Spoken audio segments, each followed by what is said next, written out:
Hello hi and good afternoon. എല്ലാ പ്രിയപ്പെട്ട പ്രേക്ഷകർക്കും റൈഡിംഗ് റിപ്പോർട്ടിലേക്ക് സ്വാഗതം. ഇപ്പോൾ സമയം 2 മണി കഴിഞ്ഞ് 3 മിനിറ്റ് ആവുകയാണ്. അപ്പോൾ എല്ലാവരും ഉച്ചഭക്ഷണ സമയത്താണ്. കുറേ ആൾക്കാർ ഭക്ഷണം കഴിച്ച് കഴിഞ്ഞിട്ടുണ്ട്. ഇനിയിപ്പോൾ കഴിക്കാൻ പോകുന്ന കുറേ ആൾക്കാരുണ്ട്. പ്ലേറ്റുമായി നിൽക്കുന്ന കുറേ ആൾക്കാരെ ടി വിക്ക് മുന്നിൽ എനിക്ക് കാണാൻ പറ്റുന്നുണ്ട്. അപ്പോൾ ഭക്ഷണം ആസ്വദിക്കുന്നതിനൊപ്പം ഒരുപാട് കാഴ്ചകൾ കൂടി കണ്ടാലോ. ട്രാവലിംഗ് നമുക്ക് ഏറ്റവും ഇഷ്ടമുള്ളൊരു പരിപാടിയാണ്. അപ്പോൾ എങ്ങോട്ട് പോകണം, എവിടെ പോകണം, എന്ത് കാണണം എന്നൊക്കെയുള്ള കൺഫ്യൂഷൻസ് പലപ്പോഴും ഉണ്ടാവാറുണ്ട് ഈ യാത്ര പ്ലാൻ ചെയ്യുമ്പോൾ. അപ്പോൾ അങ്ങനെ അതിന് സഹായിക്കുന്ന ഒരുപാട് ഇടങ്ങളെ പരിചയപ്പെടുത്തുകയാണ് റൈഡിംഗ് റിപ്പോർട്ടർ. സോ റെഡി അല്ലേ? So let's go for A ride with riding reporter.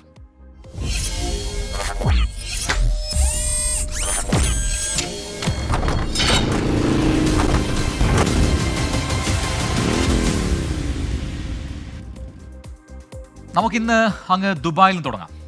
80കളിലും 90കളിലും താൻ ജീവിച്ച ചുറ്റുപാടുകളിൽ കണ്ട കാഴ്ചകളെ ദുബായിൽ പുനഃസൃഷ്ടിച്ചു ഒരു ചെറിയ മ്യൂസിയം നിർമ്മിച്ചിരിക്കുകയാണ് ഒരു പ്രവാസി മലയാളി. ആ വീട്ടിലേക്കാണ് നമ്മുടെ ഇന്നത്തെ ആദ്യ യാത്ര.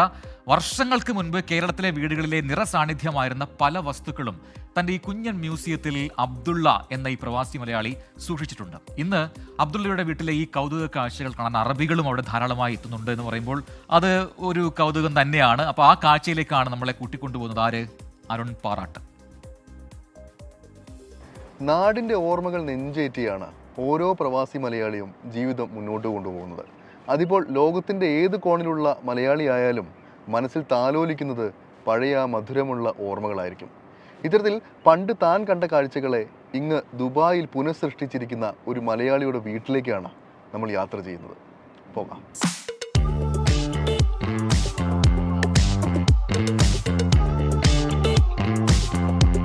നമ്മളിങ്ങനെ യാത്ര പോയിക്കൊണ്ടിരിക്കുകയാണ്. ഞാൻ നേരത്തെ ആ കേരള തനിമ പുനഃസൃഷ്ടിക്കുന്നുണ്ട് എന്ന് പറഞ്ഞത് ഒരു കണ്ണൂരുകാരൻ്റെ വീട്ടിലാണ്. കണ്ണൂരുകാരനായ ദുബായിൽ വ്യവസായിയായിട്ടുള്ള അബ്ദുള്ള നൂറുദ്ദീനാണ് താൻ താമസിക്കുന്ന ഒരു വീടിൻ്റെ ഒരു ഭാഗം മുഴുവൻ കേരള തനിമ കൊണ്ട് നിറച്ചിരിക്കുന്നത്. ആ കാഴ്ചകളിലേക്കാണ് ഇനി.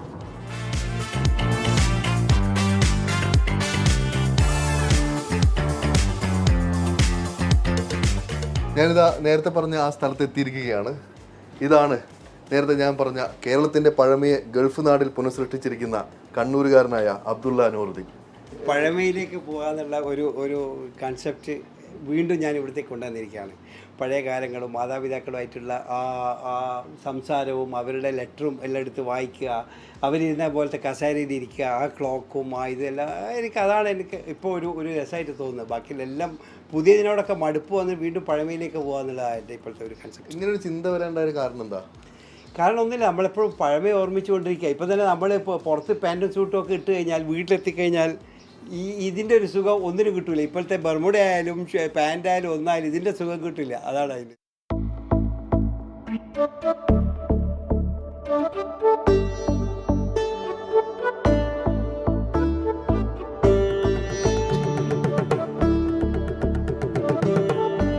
ഇവിടെ ഇപ്പോൾ ഏറ്റവും പഴക്കമുള്ള വസ്തു ഏതാ? ഏറ്റവും പഴക്കമുള്ളത് ഒന്ന് ഈ ക്ലോക്കാണ്. 1940 വൈൻഡ് ചെയ്യുന്നത്. ഇന്നും അത് ടൈം വളരെ പെർഫെക്റ്റാണ്. ഒരു സെക്കൻഡോ ഒരു മിനിറ്റോ അങ്ങോട്ടോ ഇങ്ങോട്ടോ ഇല്ല. ഇത് ഞാൻ മെയിനായിട്ട് ഇവിടെ വെച്ചിരിക്കുന്നത് രാത്രി എല്ലാം നിശബ്ദമായിരിക്കുന്ന സമയത്ത് ഇതിൻ്റെ ആ ടിക് ടിക് ശബ്ദം കേൾക്കാനും അതിൻ്റെ ആ മണി മുട്ടുന്ന ആ ശബ്ദം കേൾക്കാൻ വേണ്ടിയിട്ടാണ് ഇത് ഞാൻ ഇവിടെ ഇങ്ങനെ പെർമനൻ്റായിട്ട് വെച്ചിട്ടുള്ളത്.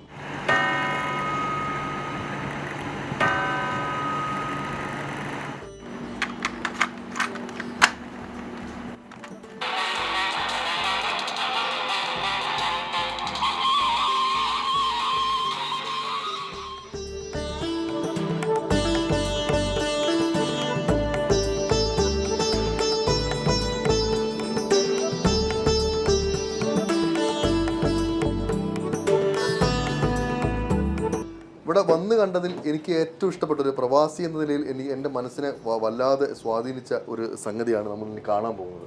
അതായത് ഇതേ ഇവിടെ എത്തിയിട്ട് 34 വർഷം കഴിഞ്ഞു എന്നാണ് പറഞ്ഞത്.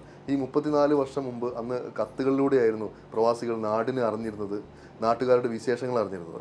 അന്ന് വന്നിട്ടുള്ള കത്തുകളെല്ലാം ഒരു നിധി പോലെ സൂക്ഷിച്ചിട്ടുണ്ട് ഈ ഒരു പെട്ടിയിൽ.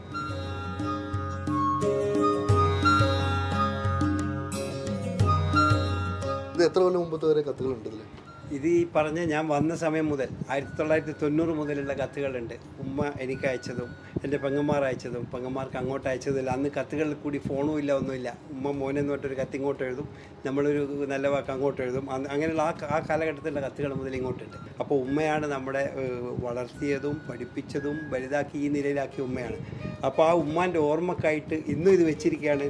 ഇടയ്ക്കിടെ ഈ കത്തുകളൊക്കെ എടുത്ത് ഞാൻ വായിക്കാറുണ്ട് ആ പഴയ ഓർമ്മകൾക്ക് വേണ്ടി. ഈ കത്ത് ഇത് 1993 18/12/93 എഴുതിയാണ് എൻ്റെ പ്രിയപ്പെട്ട മകന് ഉമ്മ എഴുതുന്നത്. ആ ഒരു വാക്ക് തന്നെ മനസ്സിന് മതി ഇന്നും ആ ഒരു ഓർമ്മയ്ക്ക് വേണ്ടിയിട്ട്.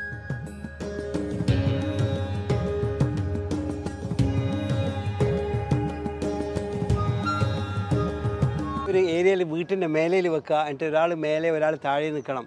ഇതിങ്ങനെ തിരിച്ചിട്ട് കിട്ടുന്നുണ്ടോ, ഇപ്പോൾ സിഗ്നൽ കിട്ടുന്നുണ്ടോ, ഇപ്പോൾ സിഗ്നൽ അഡ്ജസ്റ്റ് ചെയ്ത് വെച്ചിട്ട് വേണം ഒന്ന് വാർത്തയോ അല്ലെങ്കിൽ നാട്ടുപേരോ എന്തെങ്കിലും ഒന്ന് അറിയണമെങ്കിൽ. അങ്ങനെയാണ് നമ്മൾ വിഷ്വൽ കണ്ടുകൊണ്ടിരുന്നത് ആ സമയത്ത്. അതേ ഒരു ഫീലിന് വേണ്ടിയിട്ടാണ് ഇത് ഞാനിന്നിവിടെ ഫിറ്റാക്കിയിട്ടുള്ളത്.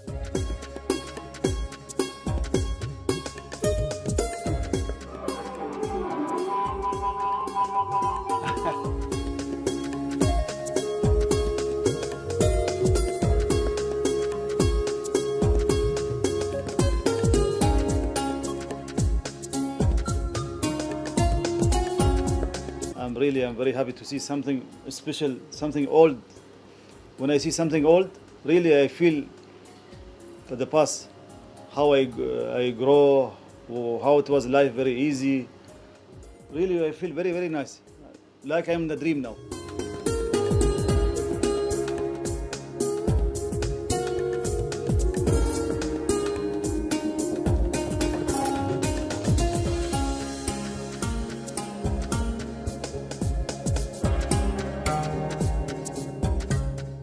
വീടിൻ്റെ ഒരു ഭാഗത്ത് പഴയ കാറുകളുടെയും വ്യത്യസ്തമായ ശേഖരവും അബ്ദുള്ളയ്ക്ക് സ്വന്തമായിട്ടുണ്ട്.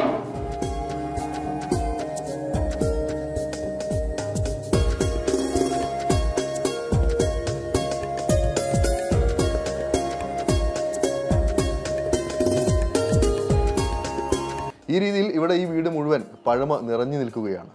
പഴയ കാലത്തെ തിരിച്ചു പിടിക്കുകയാണ് ഈ പ്രവാസ ലോകത്തും അബ്ദുള്ള നൂറുദ്ദീൻ. ദുബായിൽ നിന്നും ശരചരകുന്നിനൊപ്പം അരുൺ പാറാട്ട്, 24. അപ്പോൾ അബ്ദുള്ളക്കയുടെ എന്താ പറയുക, ചെറിയ മ്യൂസിയം, വീട്ടിനകത്ത് തന്നെ തീർത്ത മ്യൂസിയം, അത് ഗംഭീരമായിട്ടുണ്ട്. ഒരു കണ്ണൂരുകാരനാണ് എന്നറിയുമ്പോൾ കൂടുതൽ സന്തോഷമാണ്. ഇത് ഉണ്ടാക്കി വെച്ചിരിക്കുന്നത് നമ്മുടെ നാട്ടിലല്ല, അങ്ങ് ദുബായിലാണെന്ന് പറയുമ്പോഴാണ് നമ്മളതിൻ്റെ മഹത്വം മനസ്സിലാക്കേണ്ടത്. എത്രമാത്രം എന്താണ് പറയുക, പഴമയെ ഇഷ്ടപ്പെടുന്നത് കൊണ്ടും കേരള തനിമ ഇഷ്ടപ്പെടുന്നത് കൊണ്ടുമാണ് അതെല്ലാം ഇപ്പോഴും അതുപോലെ അങ്ങ് ചേർത്ത് പിടിക്കുന്നത്. അതിൽ ഏറ്റവും ശ്രദ്ധേയമായ കാര്യം ഉമ്മ മുമ്പ് അയച്ച ആ കത്തുകളാണ്. അതുപോലെ നിധി പോലെ സൂക്ഷിക്കുകയാണ്. അതിലെ ഓരോ വരികളും അദ്ദേഹത്തിൻ്റെ മനസ്സിൽ ആഴത്തിൽ പതിഞ്ഞിട്ടുമുണ്ട്. അപ്പോൾ ഇനി നമുക്ക് അടുത്ത റിപ്പോർട്ടിലേക്ക് പോകാം. നമുക്ക് നേരെ കേരളത്തിൻ്റെ സുഗന്ധവ്യഞ്ജന കലവറയായ ഏതാണ് ഇടുക്കി. നാരങ്ങ കൃഷിയും സാധ്യമാണ് അവിടെ നിന്ന് തെളിയിച്ചിരിക്കുകയാണ് പുറ്റടി സ്വദേശിയായ ജോസ് പൂവത്തുംമൂട്ടിൽ. പാട്ടത്തിനെടുത്ത 35 സെന്റ് ഭൂമിയിൽ നിന്ന് ഒരു വർഷം കൊണ്ട് 2000 കിലോയിലധികം നാരങ്ങയാണ് അവിടെ വിളവെടുത്തത്. അപ്പോൾ ആ കർഷകന്റെയും നാരങ്ങ കൃഷിയുടെയും വിശേഷങ്ങളിലേക്കാണ് നമ്മൾ പോകുന്നത്. രാഹുൽ വിജയനാണ് യാത്ര അങ്ങോട്ടേക്ക് പുറ്റടിയിലേക്ക് പോകാം. ഇടുക്കിയിൽ സാധാരണയായിട്ട് ഏലം, കുരുമുളക് അല്ലെങ്കിൽ കൊക്കോ അല്ലെങ്കിൽ ചെറിയ ഇടവേളകൾ അങ്ങനെയൊക്കെയുള്ള കൃഷി രീതികളാണ് നമ്മൾ കണ്ടിട്ടുള്ളത്. നാരങ്ങ കൃഷി ചെയ്യുന്നതായിട്ട് ഞാൻ ആദ്യമായിട്ട് കേൾക്കാം. അപ്പൊ അങ്ങനെ ഒരു കൗതുകം കൊണ്ട് ആ കൃഷിരീതി ഒന്ന് കാണണം, ആ കൃഷിത്തോട്ടം ഒന്ന് കാണണം എന്ന് കരുതി ഇറങ്ങിയതാണ്. കട്ടപ്പനയ്ക്കടുത്ത് പുറ്റടിയിൽ ചെല്ലാർ കോവിൽ എന്ന് പറയുന്ന സ്ഥലത്താണ് ഈ നാരങ്ങ കൃഷിത്തോട്ടം ഉള്ളത്. എന്തായാലും നമുക്ക് അവിടം വരെ ഒന്ന് പോയിട്ട് ആ കർഷകനെയൊക്കെ ഒന്ന് പരിചയപ്പെട്ടിട്ട് വരാം.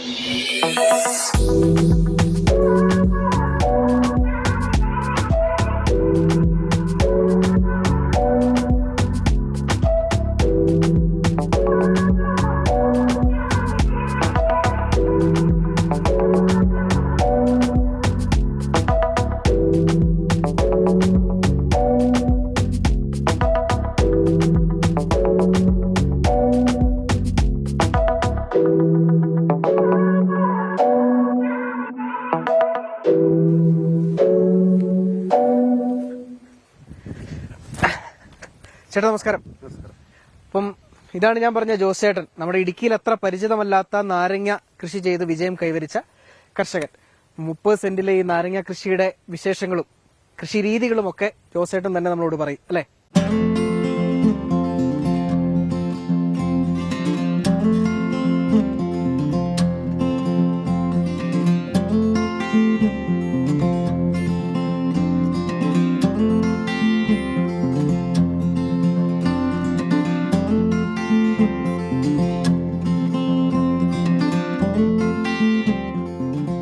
ഞാൻ 2005 മുതൽ ഒരു പിന്നെ 2011 വരെയൊക്കെ തമിഴ്നാട്ടിലെ ഫ്രൂട്ട്സ് എടുത്ത് അങ്ങോട്ട് എറണാകുളത്തിനും തൃശ്ശൂരും അങ്ങ് പിന്നെ കണ്ണൂർ പയ്യന്നൂർ വരെ നമ്മൾ സപ്ലൈ ഉണ്ടായിരുന്നു. ഫ്രൂട്ട്സ്, മുന്തിരി, പിന്നെ പപ്പായ, അങ്ങനെയുള്ള പേരയ്ക്ക, അങ്ങനത്തെ ഐറ്റംസ്. അപ്പോൾ 2011 മറ്റേ മുല്ലപ്പെരിയാർ ഇഷ്യൂ ഉണ്ടായപ്പോൾ നമ്മുടെ ബിസിനസ്സിനെ അത് സാരമായി ബാധിച്ചു. അങ്ങനെ വന്നപ്പോൾ ആ ബിസിനസ് ഞാൻ നിർത്തി കഴിഞ്ഞ് അങ്ങനെ വന്നു കഴിഞ്ഞാണ് ഈ തോട്ടം പാട്ടത്തിന് എടുക്കുന്നത്. ഇപ്പോൾ ഈ നാരക നിൽക്കുന്ന സ്ഥലം ഞാൻ ലീസിനെടുത്തിരിക്കുന്ന സ്ഥലമാണ്. അപ്പോൾ ലീസിനെടുത്ത സ്ഥലത്ത് കുറേ ഏലം ഒന്നുമില്ലാത്ത സ്ഥലമായിരുന്നു. അത് ഏലം വെച്ച് കഴിഞ്ഞ് ബാക്കി കുറേ ഇത്രയും വേസ്റ്റ് ലാൻഡ് ആയതുകൊണ്ട് അപ്പോൾ എനിക്ക് ഈ പിന്നെ ഫ്രൂട്ട്സിൻ്റെ ബിസിനസ് ഉണ്ടായിരുന്നപ്പോൾ കൊടൈക്കനാൽ ഹിൽസും ഒക്കെ ആയിട്ട് ബന്ധപ്പെട്ട് ഞങ്ങൾ അവിടെ സാധനമൊക്കെ എടുക്കാൻ പോയി നാരക കൃഷി കണ്ട് പരിചയമുണ്ടായിരുന്നു. അപ്പോൾ എനിക്ക് അവിടെ ഒരു അഗ്രികൾച്ചർ ഓഫീസുമായിട്ട് കണക്ഷൻ ഉണ്ടായിരുന്നു. അപ്പം അദ്ദേഹത്തിനോട് ഞാൻ അഭിപ്രായം ചോദിച്ചു, പറഞ്ഞു ഇങ്ങനെ വേസ്റ്റ് ലാൻഡിൽ ചെയ്യാവുന്ന ഒരു പ്രത്യേക നാരകമുണ്ട്. അത് ആന്ധ്രയിൽ നിന്ന് വരുന്ന രാജമുണ്ട്രി എന്ന് പറഞ്ഞൊരു സ്ഥലമുണ്ട്. ആന്ധ്രയിൽ സിട്രസിൻ്റെ ഒരു ഗവേഷണ കേന്ദ്രമാണ്. അപ്പോൾ ആ പ്രദേശത്തെ പ്രൈവറ്റ് നേഴ്സറിക്കാർ നല്ല ഐറ്റംസ് ഉണ്ടാക്കുന്നുണ്ട്. അത് മേടിച്ച് ജോസ് വെക്കാൻ പറഞ്ഞു. അങ്ങനെ ഞാൻ പരീക്ഷിച്ചതാണിത്. സാധാരണ നമ്മുടെ വീട്ടിലൊക്കെ ഒരു ചെറിയ നാരകമൊക്കെ നടാറുണ്ട്. പക്ഷെ അതിലൊന്നും ഇത്രയും വലിപ്പമുള്ള നാരങ്ങ ഉണ്ടായി നമ്മൾ കണ്ടിട്ടില്ല. മാത്രമല്ല ഇത്രയും എണ്ണം നാരങ്ങയും ഉണ്ടായിട്ടുള്ള ഒരു ചെടി ഞാൻ ആദ്യമായിട്ടാണ് കാണുന്നത്. എന്തായാലും വ്യത്യസ്തമായിട്ടുള്ളൊരു കൃഷിരീതി കാണുമ്പോൾ തന്നെ നമുക്കൊരു സന്തോഷം തരുന്ന രീതിയിലാണ് ഈ നാരങ്ങയൊക്കെ ഇങ്ങനെ കായ്ച്ചു കിടക്കുന്നത്. വണ്ടൻമേട് മണിയൻപെട്ടിയിൽ പാട്ടത്തിനെടുത്ത സ്ഥലത്ത് 35 സെന്റ് നാരക കൃഷിക്കായി ജോസ് ഒരുക്കി. കേരളത്തിലെ നാടൻ നാരങ്ങയേക്കാൾ വലിപ്പവും നീരും കൂടുതലാണ് ജോസിന്റെ കൃഷിയിടത്തിലെ നാരങ്ങയ്ക്ക്. വേനലിൽ നാരങ്ങ ഉപയോഗിച്ചുള്ള പാനീയങ്ങളുടെ വിൽപ്പന കുതിച്ചുയർന്നതോടെ ജോസിന്റെ നാരങ്ങ തേടി അതിർത്തി ഗ്രാമമായ തമിഴ്നാട് കമ്പത്ത് നിന്നുവരെ ആവശ്യക്കാർ എത്തിയിരുന്നു. ഇവിടെ പബ്ലിസിറ്റി ആയി കഴിഞ്ഞപ്പോൾ ആളുകൾ അന്വേഷിച്ച് വരാൻ തുടങ്ങി. അത് ഈ വർഷം ഇപ്പോൾ ഒരു ഏകദേശം 1000 തൈയോളം ഞാൻ തന്നെ ഇവിടെ കൊടുത്തിട്ടുണ്ട്. ഈ ലോക്കലിൽ തന്നെ 1000 തൈയോളം ഇപ്പോൾ മേടിച്ച് വെച്ചിട്ടുണ്ട്. ഇപ്പോഴും എൻക്വയറി ഉണ്ട്.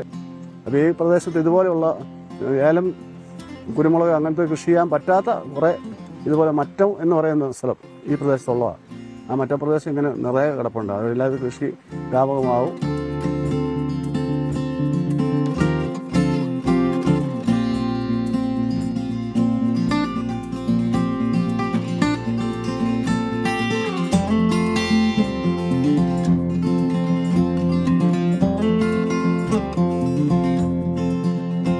മറ്റു കൃഷികളെ പോലെ വലിയ മുതൽ മുടക്കോ സമയമെടുത്തുള്ള പരിപാലനമോ നാരക കൃഷിക്ക് ആവശ്യമില്ല. ചെടിയിൽ മുള്ളുകൾ ഉള്ളതിനാൽ കാട്ടുമൃഗങ്ങൾ വിള നശിപ്പിക്കുമെന്ന പേടിയുമില്ല. ജൈവവളങ്ങൾ മാത്രമാണ് ഉപയോഗിക്കുന്നത്.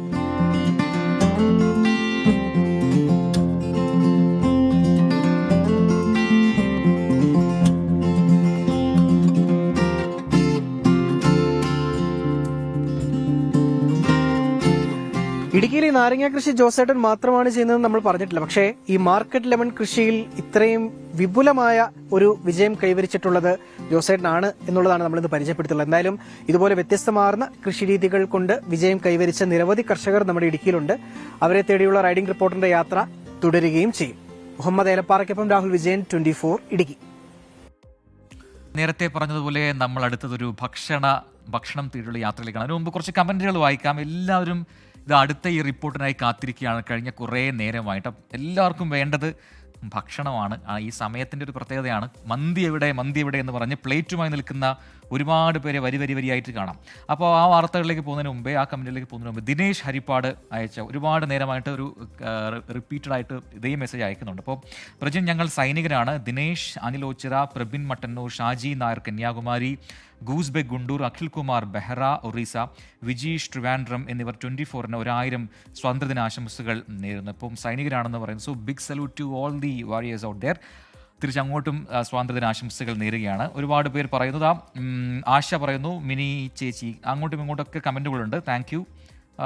ബസ്സിലാണ് എന്ന് റീന ചേച്ചി നേരത്തെ പറഞ്ഞിരുന്നു എന്നുള്ള കാര്യങ്ങളൊക്കെ സൂചിപ്പിക്കുന്നു. റീന ചേച്ചി നേരത്തെ പറഞ്ഞത് എന്താണ്, ബസ്സിലിരിക്കുകയാണ് പക്ഷേ പ്ലേറ്റുമായി ഇരിക്കുകയാണ്, കുഴിമന്തി എവിടെ എന്ന് ചോദിക്കുന്നുണ്ട്. കുഴിമന്തി വാർത്ത വരുമ്പോൾ കറണ്ട് പോകല്ലേ എന്ന് പ്രാർത്ഥിക്കുകയാണ് ഞാനെന്ന് സൂര്യ പറയുന്നു. പിന്നെ പറയുന്നു മിനി ബാബു, 11ാമത് പ്രജിൻ, എനിക്ക് നേരത്തെ വരാൻ പറ്റില്ല, അതുകൊണ്ട് എനിക്ക് സീറ്റ് പുറകിലല്ലേ എന്ന് പറയുന്നു. അതായത് മന്തിക്ക് വേണ്ടി കാത്തിരിക്കുന്നവരുടെ ഒരു നിരയാണ്. എല്ലാവരും ഇതിനെക്കുറിച്ചാണ് ചോദിക്കുന്നത്. എന്താണാവോ, വിശപ്പായിരിക്കും അല്ലേ? അപ്പോൾ നമുക്ക് കാത്തിരുന്ന് ഇനി അധികം ബോറടിപ്പിക്കുന്നില്ല. അപ്പോൾ അടുത്ത വാർത്തയിലേക്കാണ്. കുഴിമന്തിയുടെ വിശേഷങ്ങൾ തേടിയുള്ള യാത്രയാണ്. അറേബ്യയിൽ നിന്ന് വന്നൊരു ഡിഷാണ് ഈ മന്തി എന്ന് നമുക്കറിയാം. ഒരു പിറ്റിൽ ഉണ്ടാക്കുന്നതുകൊണ്ടാണ് നമ്മൾ ഈ മലയാളത്തിൽ അതിനെ കുഴിമന്തി എന്ന് പറയുന്നത് അല്ലേ. എനിക്ക് തോന്നുന്നു യമനിലൊക്കെയാണ് അതിൻ്റെ ഒറിജിനേറ്റഡ് പ്ലേസ് എന്ന് പറയുന്നത് എനിക്ക് തോന്നുന്നു. അപ്പം അവിടെ നിന്ന് വന്ന ഈ സംഭവം എന്താണ് ഈ കുഴിമന്തി എന്ന് പറയുന്നത് പല ടൈപ്പിൽ ഇപ്പോൾ നമുക്ക് നമ്മുടെ കേരളത്തിൽ ലഭ്യമാണ്. എല്ലാവരും ഒരുപാട് മന്തി ഫാൻസ് ഉണ്ട്. അപ്പോൾ കൊല്ലത്തേക്കാണ് യാത്ര. അവിടെ ഒരു സ്പെഷ്യൽ കടയുണ്ട്. അവിടെ നല്ല ഉഗ്രൻ കുഴിമന്തി ലഭിക്കുമെന്നാണ് AV ജയശങ്കറും സംഘവും കണ്ടെത്തിയിരിക്കുന്നത്. അപ്പോൾ അങ്ങോട്ടൊരു യാത്ര അവർ പോകുന്നുണ്ട്. നമുക്കും ഒപ്പം പിടിക്കാം. ഇന്നത്തെ കറക്കം അറേബ്യയിൽ നിന്നെത്തി കേരളത്തിൽ തരംഗമായി മാറിയ കുഴിമന്തി കഴിക്കാനാണ്. നമ്മൾ പോകുന്നത് വെറും ഒരു കുഴിമന്തി കടയിലേക്കല്ല, മറ്റ് ചില പ്രത്യേകതകൾ കൂടിയുണ്ട് ഈ കടയ്ക്ക്. അപ്പോൾ പോയി വരാം.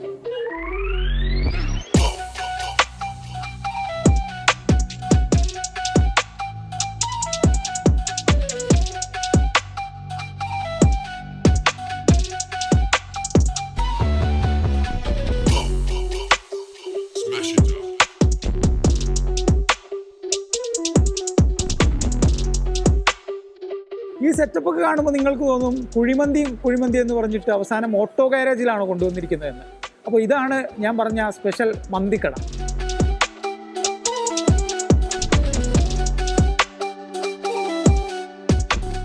ആംബിയൻസ് തന്നെയാണ് കൊല്ലം ആയൂരിലുള്ള ഫുഡ് ഗ്യാരേജിന്റെ പ്രത്യേകത. ഒരു ഓട്ടോ ഗ്യാരേജിലിരുന്ന ഭക്ഷണം കഴിക്കുന്ന അനുഭവം. കാഴ്ചയ്ക്ക് രസം പകരുന്ന ലൈറ്റിങ്ങും KSRTC ബസ്, സ്കൂട്ടർ, പഴയ ബെൻസുകാർ, അങ്ങനെ എല്ലാമുണ്ട് ഇവിടെ. വാഹനപ്രേമികളായ മുഹമ്മദ് യൂസഫിന്റെയും സഹോദരൻ ഇജാസിന്റെയും ആശയമാണ് ഗ്യാരേജ് മാതൃകയിലുള്ള ഈ ഹോട്ടൽ.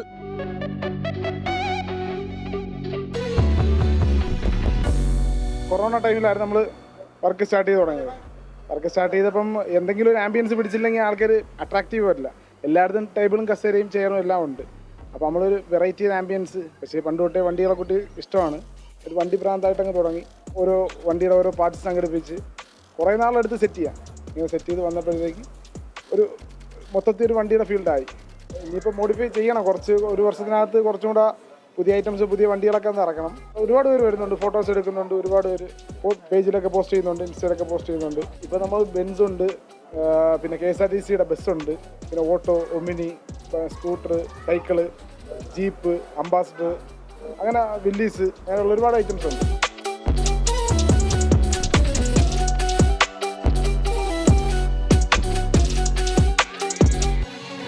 അപ്പോൾ കടയുടെ പ്രത്യേകതകളൊക്കെ പറഞ്ഞു കഴിഞ്ഞു. ഇനി വന്ന കാര്യത്തിലേക്ക് കിടക്കാം.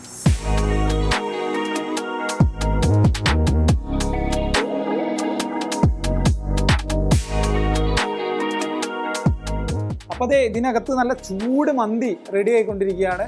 കുറച്ചും കൂടി കഴിഞ്ഞാൽ അത് നമുക്ക് പുറത്തെടുത്ത് കാണാം.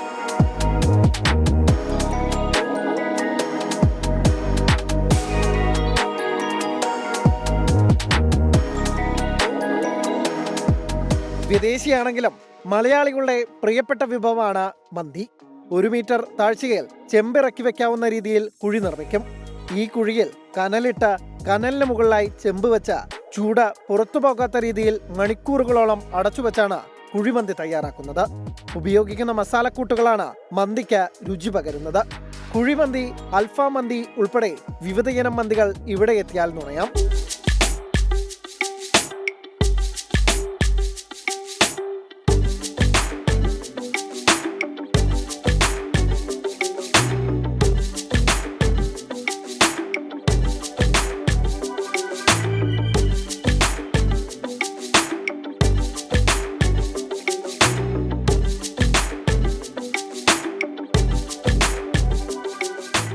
കുഴിമന്തിയുണ്ട്, അൽഫാം മന്തിയുണ്ട്, ഷവായി മന്തിയുണ്ട്, പെരിപെരി മന്തിയുണ്ട്, പിന്നെ ബീഫ് മന്തിയും മിക്കവാറും ദിവസങ്ങൾ ഉണ്ടാക്കുന്നുണ്ട്. അങ്കമാലി മുതൽ കാസർഗോഡ് മുതൽ ഇങ്ങോട്ട് പോകുന്ന തിരുവനന്തപുരത്തേക്ക് പോകുന്ന എല്ലാ മിക്ക വണ്ടികളും ഞങ്ങളുമായിട്ട് വലിയ സഹകരണത്തിലാണ്. അവരെല്ലാം കയറും. പിന്നെ ട്രാവലറെല്ലാം എത്തും. ജഡായിപ്പാറ എന്ന് പറഞ്ഞ സ്ഥലമുണ്ട് ഇവിടെ അടുത്ത്. അവിടെ വരുന്ന ആൾക്കാരെല്ലാം ഞങ്ങൾ ഹോട്ടലിൽ കയറി ഭക്ഷണം കഴിക്കുന്നുണ്ട്.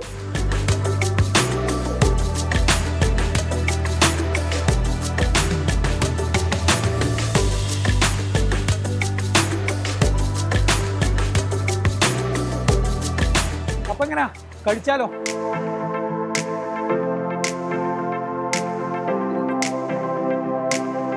ആദ്യമായിട്ടാണ് ഇങ്ങനെ ഒരു സെറ്റപ്പിൽ ഇരുന്ന് കഴിക്കുന്നത്.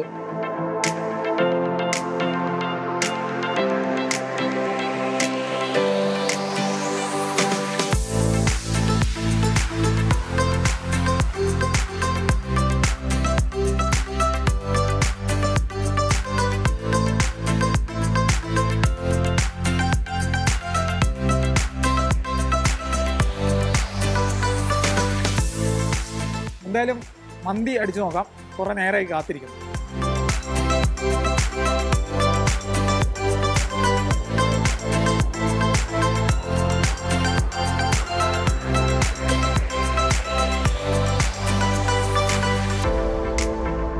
മന്തി ഒരു രക്ഷയില്ല, കിടുവാണ്. ഈ വെറൈറ്റി ആംബിയൻസിലൊക്കെ ഇരുന്ന് ഫുഡ് കഴിക്കണം താല്പര്യമുള്ള ആളുകൾക്ക് കൊല്ലം ആയൂരുള്ള ഫുഡ് ഗാരേജിലേക്ക് ധൈര്യമായിട്ട് കയറി വരാം. നല്ല ഫുഡാണ്, നല്ല ആംബിയൻസ് ആണ്. അപ്പോൾ ഇന്നത്തേക്ക് അവസാനിപ്പിക്കുകയാണ്. ക്യാമറമാൻ അനന്തുബി നായർക്കൊപ്പം AV ജയശങ്കർ, 24 കൊട്ടാരക്കര. യെസ്, അപ്പോൾ എല്ലാവർക്കും വയറ് നിറഞ്ഞു എന്ന് പ്രതീക്ഷിക്കുന്നു. കാരണം ഒരുപാട് പേര് അത്തരം കമൻറ്റുകൾ നൽകിയിട്ടുണ്ട്. വയറ് നന്നായിട്ട് നിറഞ്ഞു, ഇനിയും വേണമെന്ന് പറയുന്നുണ്ട്. അപ്പോൾ മന്തി മാത്രമല്ല, എനിക്ക് തോന്നുന്നു അവിടുത്തെ ആ സെറ്റിങ്സ് അത് ഗംഭീരമായിട്ടുണ്ട്. പൊളി ആംബിയൻസ് ആണ്. ഫുഡ് ഗാരേജ് എന്ന് പറയുന്ന പേരിനോട് അത് അന്വർത്ഥമാക്കുന്ന രീതിയിലാണ് അവിടെ സെറ്റ് ചെയ്ത് വെച്ചിരിക്കുന്നത്. അപ്പോൾ അവിടെ ഇരുന്ന് ഭക്ഷണം കഴിക്കുക എന്ന് പറയുന്നത് വേറൊരു ഫീലായിരിക്കും. അപ്പോൾ നിങ്ങൾ പല ആളുകൾക്കും അങ്ങനെ തോന്നിയിട്ടുണ്ടാവും, അല്ലെ, ഒന്ന് അവിടെ വരെ പോകണമെന്ന്. അപ്പോൾ ആ വഴി പോകുമ്പം മറക്കേണ്ട, ഫുഡ് ഗാരേജ് ആണ് ഇപ്പോൾ ജയശങ്കർ നമ്മളെ പരിചയപ്പെടുത്തിയിടം. അപ്പോൾ ഇന്നത്തെ റൈഡിംഗ് റിപ്പോർട്ടിൻ്റെ യാത്ര അവസാനിപ്പിക്കാൻ സമയമാവുകയാണ്. നാളെ പുതിയ വിശേഷങ്ങളുണ്ട്, കാഴ്ചകളുണ്ട്. അപ്പം നിങ്ങൾ ഈ പറയുന്നത് പോലെ ചില വെറൈറ്റി ഡിഷുകളെ പരിചയപ്പെടുത്തുന്നുണ്ട്. അപ്പോൾ അതിനായി കാത്തിരിക്കുമല്ലോ. നാളെ 2 മണിക്ക് കാണാം. അതുവരെ ബൈ.